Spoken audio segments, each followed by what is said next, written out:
नमस्कार दोस्तों, क्या आपके गुड़हल के पौधे की कलियां झड़ रही हैं, पत्तियां पीली हो रही हैं, पत्तियां सिकुड़ रही हैं, आपका गुड़हल का पौधा बिल्कुल विकास नहीं कर रहा है, उस पे कोई फूल नहीं आ रहे हैं, गुड़हल का पौधा मरने की कगार पे पहुंच गया है? तो आज एक ऐसा खाद लाई हूं जिसका उपयोग करके आप अपने गुड़हल के पौधे को स्वस्थ रख सकते हैं और सारे बीमारियों से निजात पा सकते हैं। तो देख सकते हैं दोस्तों, ये मेरा गुड़हल का पौधा है, कितनी अच्छी से ग्रोथ कर रहा है। तो आज मैं वही खाद शेयर करने जा रहा हूँ जो इस गुड़हल के पौधे पर मैं डालती हूँ, जिससे मेरा गुड़हल का पौधा स्वस्थ रहता है और छोटे से छोटे पौधे में फूल देने लगता है दोस्तों। और एक ऐसा खाद और भी लेकर आई हूँ जो पौधे के ऊपर आप छिड़काव करेंगे तो उससे ये होगा कि पौधे के ऊपर अगर कोई कीड़े मकोड़े, चींटियाँ, मीलीबग लगे हैं तो उससे भी आपको निजात मिल जाएगा दोस्तों। तो उसके लिए आप मेरे वीडियो में बने रहिएगा ताकि आपको समझ में आए कि मैं कौन-सा खाद लेकर आई हूँ मिट्टी में डालने के लिए और कौन-सा खाद लेकर आई हूँ मिट्टी के ऊपर, पौधे के ऊपर डालने के लिए। जो कीड़े-मकोड़े हैं उनको आसानी से मार भगाया जा सके या आसानी से उन्हें जा सके दोस्तों। तो चलिए बताते हैं, सबसे पहले केयर टिप्स की बात हम कर लें कि अगर आप चाहते हैं गुड़हल के पौधे अच्छे से ग्रोथ होगा रहा है तो सबसे पहला काम क्या करना है कि गुड़हल के पौधे की साफ-सफाई करते रहना है। साफ-सफाई का मतलब है मिट्टी में अगर कोई अबाड़-कबाड़ हो तो उसको हटाते रहिएगा ताकि वो कीड़े-मकोड़े ना उत्पन्न पाएँ। दूसरा काम क्या करना है कि जो भी गुड़हल के पौधे होते हैं उन्हें कम से कम 8 से 10 घंटे की सनलाइट दिखाइएगा। सनलाइट का मतलब होता है धूप। उसे 8 से 10 घंटे की धूप दिखाइएगा तो वही पौधा स्वस्थ रहता है, उसी पौधे पर अच्छे से ग्रोथ होती है और उसी पौधे की कलियाँ फूल बनकर ही गिरती हैं, पहले नहीं गिरती है। कभी-कभी ये भी कारण होता है कि पौधे को प्रॉपर तरीके से धूप नहीं मिलता है जिसके कारण कलियाँ गिर जाती हैं। दूसरा कारण ये होता है कि ओवर वाटरिंग के कारण भी कलियाँ गिर जाती हैं और तीसरा कारण ये होता है कि आपके पौधे में अधिक खाद वगैरह पड़ जाती है तो उसके कारण गिर जाता है। चौथा कारण ये होता है कि पौधे के ऊपर अगर चींटियाँ वगैरह लग गई हैं या कोई कीड़े-मकोड़े लग जाते हैं जिसकी वजह से पौधे की कलियों का रस चूस लेते हैं, उसके बाद वह कलियाँ गिरनी शुरू हो जाती है, तो कई कारण होते हैं। तो आप अपने पौधे पे देख लीजिएगा कि कौन-सा कारण है। तो आज मैं समाधान लेकर आई हूँ, जो भी कारण हो, तो उस समस्याओं से आपको निजात मिल जाए और जो भी कलियाँ हैं अच्छे से फूल बनकर ही गिरेगी और कोई समस्या नहीं रहेगी दोस्तों, ठीक है? तो उसके बाद हम बात करते हैं कि कलियों को गिरने को रोकने के लिए एक काम और होता है कि आप महीने में मिट्टी की खुदाई करिए। मिट्टी की खुदाई करने से मिट्टी की उर्वरा शक्ति बढ़ती है, जिससे ये होता है कि पौधे का समुचित विकास होता है और जो कलियाँ आती हैं, स्वस्थ आती हैं, वह जल्दी गिरती नहीं हैं। पत्तियाँ जल्दी पीली नहीं होती हैं, पत्तियाँ जल्दी सिकुड़ती नहीं हैं, उस पे कोई बीमारियाँ, कोई भी समस्याएँ नहीं उत्पन्न होती हैं। तो मिट्टी की खुदाई का भी अपने आप में बहुत विशेष महत्व होता है, तो मिट्टी की खुदाई आप ज़रूर करिए। तो महीने में 2 बार आप ज़रूर करिए ही करिए। अगर कर सकते हैं तो महीने में आप 4 बार कर सकते हैं जब ठंडियाँ स्टार्ट होती हैं तो, और गर्मियों में आप 2 बार 1 बार भी कर देंगे तो चल जाएगा। लेकिन ठंडियों में आप कोशिश करके 4 बार करिए, नहीं कर पाते हैं तो 2 बार करिए ही करिए दोस्तों, ठीक है? उसके बाद हम अगला काम क्या करेंगे कि अब समय-समय पर जो ये पौधे की होती है कटाई-छँटाई करते रहना चाहिए। कभी-कभी हद से अधिक पौधे के जो पत्तियाँ होती हैं, उस पे मीलीबग इतना ज़्यादा लग जाते हैं जिसको हटाना बहुत ही मुश्किल होता है। तो सबसे बढ़िया काम यही है कि उस एरिया को कट करके हटा दीजिए। अगर एक ब्रांच काटते हैं तो वहाँ से दूसरा निकलने को तैयार बैठा रहता है, तो टेंशन की ज़रूरत नहीं है। ज़्यादा हद से अधिक कीड़े-मकोड़े अगर लग गए हैं, तो उनको कट करके हटा दीजिए। अगर आप समय रहते इलाज कर देंगे तो ठीक है, नहीं तो समय रहते कट करके हटा दीजिए। नहीं तो धीरे-धीरे वह ब्रांच का रस चूस लेंगी, तो उसके बाद अचानक से पौधा आपका सूख जाएगा और आप समझ भी नहीं पाओगे। और उसके बाद अगला काम क्या करना है दोस्तों कि आप अपने पौधे की मिट्टी बहुत अच्छी तैयार करिएगा, वेल्डन मिट्टी जिसमें आप पानी डालें और छन के निकल जाए। पानी का ठहराव नहीं होना चाहिए। जिस मिट्टी में पानी का ठहराव होता है, वह पौधा कतई विकास नहीं करता है दोस्तों। तो चलिए खाद दिखाते हैं बिना देर किए। दोस्तों तो मेरी वीडियो में बने रहिए। तो देख सकते हैं दोस्तों कि आप लोग ये जो छिलके निकलते हैं आलू का, आप लोग इसे फेंक देते हैं, जो कि इसमें भरपूर मात्रा में पोटेशियम होता है। पोटेशियम पौधे के लिए बहुत ही अच्छा होता है। अगर आप पोटेशियम वाला खाद डालते हैं अपने पौधे में, तो वही पौधा प्रॉपर तरीके से विकास करता है, उस पे फूलों का साइज़ बड़ा आता है, कलियों का साइज़ बड़ा होता है, कभी कलियाँ गिरती नहीं हैं, पत्तियाँ पीली नहीं होती हैं, तो आप इसको डाल सकते हैं। अगर आपके पास ये छिलके नहीं हैं आलू के, तो आप केले के छिलके इसकी जगह ले सकते हैं दोस्तों। तो ऐसे आप 2-3 दिन तक पानी में भिगोइएगा, उसके बाद तब इसका यूज़ करिएगा दोस्तों, ताकि पूरा उसका रस निकल जाए। ठीक है। और ये मैं और भी पानी इसमें मिलाऊँगी दोस्तों, बस इतना ही नहीं डालना है।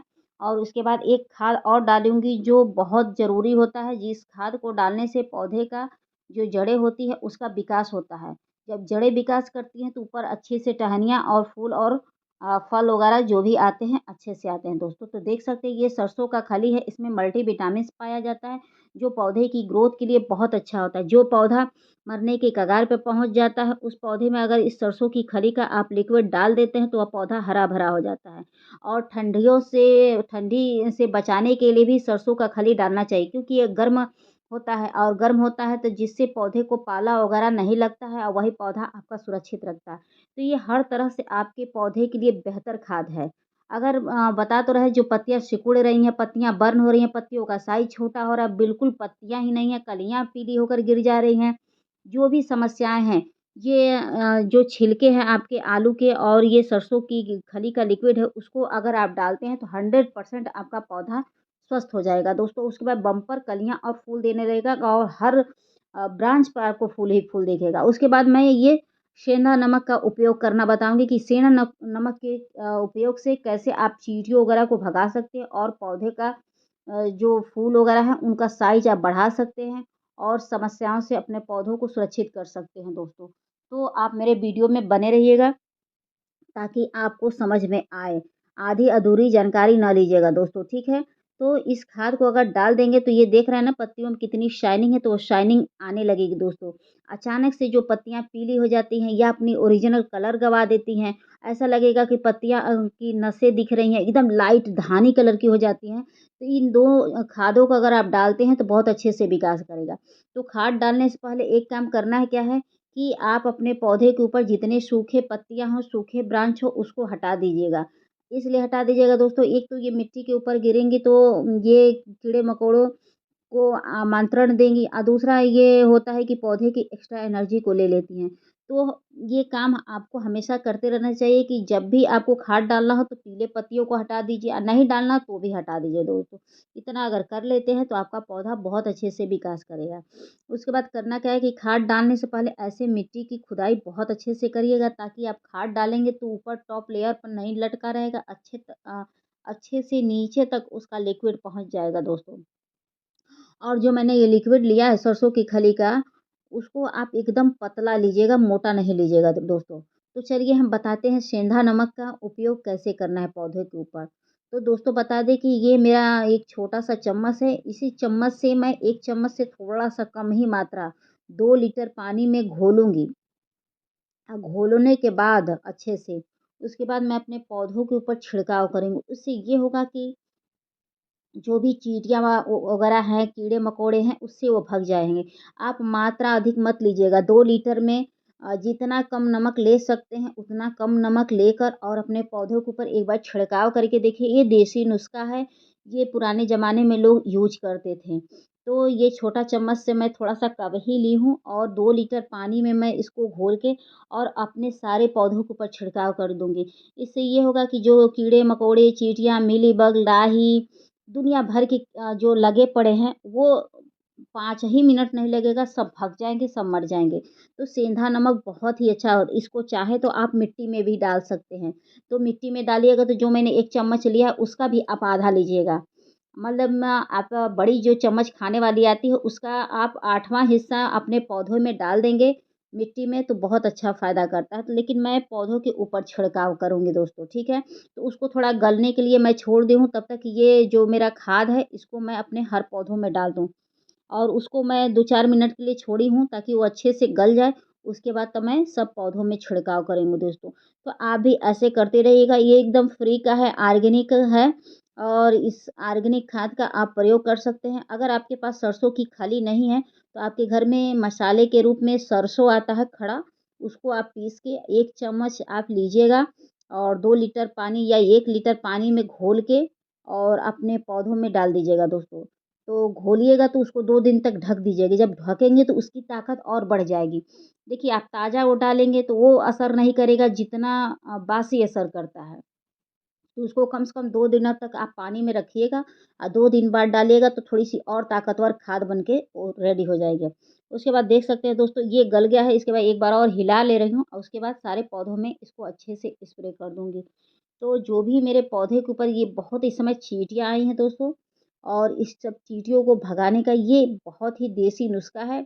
अगर आपके घर में कोई बुजुर्ग होंगे तो उनसे आप पूछ लीजिएगा, बहुत ही इफ़ेक्टिव होता है ये सेंधा नमक। सेंधा नमक मिट्टी के अंदर भी पड़ता है कीड़े-मकोड़ों को भगाने के लिए और पौधों के ऊपर भी छिड़काव किया जाता है। लेकिन याद रखिएगा मात्रा कम रखिएगा, अधिक ना होने पाए। अगर अधिक मात्रा में आप डाल देंगे तो आपका पौधा अचानक से सूख भी जाएगा। क्योंकि नमक है दोस्तों, नमक सुखा भी सकता है। तो अगर आप चाहते हैं कि ये असर करे तो जितना कम मात्रा लीजिएगा उतना ही फ़ायदा करेगा। मात्रा बढ़ाएँगे तो फिर वो नुकसान भी कर देगा। तो फिर मेरी कोई ज़िम्मेदारी नहीं होगी दोस्तों।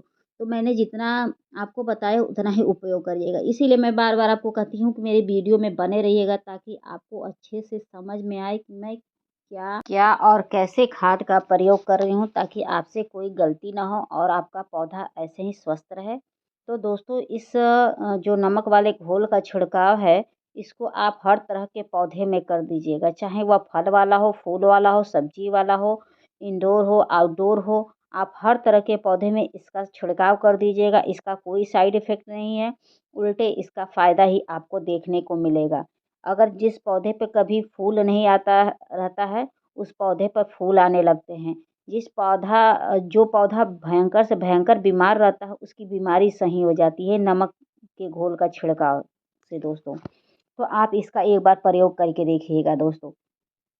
तब मेरी वीडियो अगर पसंद आएगी और आपको इफ़ेक्टिव लगेगी कि हाँ असर कर रहा है, तब जाके मेरी वीडियो को सब्सक्राइब करिएगा, नहीं मेरे चैनल को सब्सक्राइब करिएगा, वीडियो को लाइक करिएगा दोस्तों। तो वीडियो को एंड करते हैं, रखते हैं। Thank you for watching friend, और फिर मिलते हैं नेक्स्ट वीडियो में।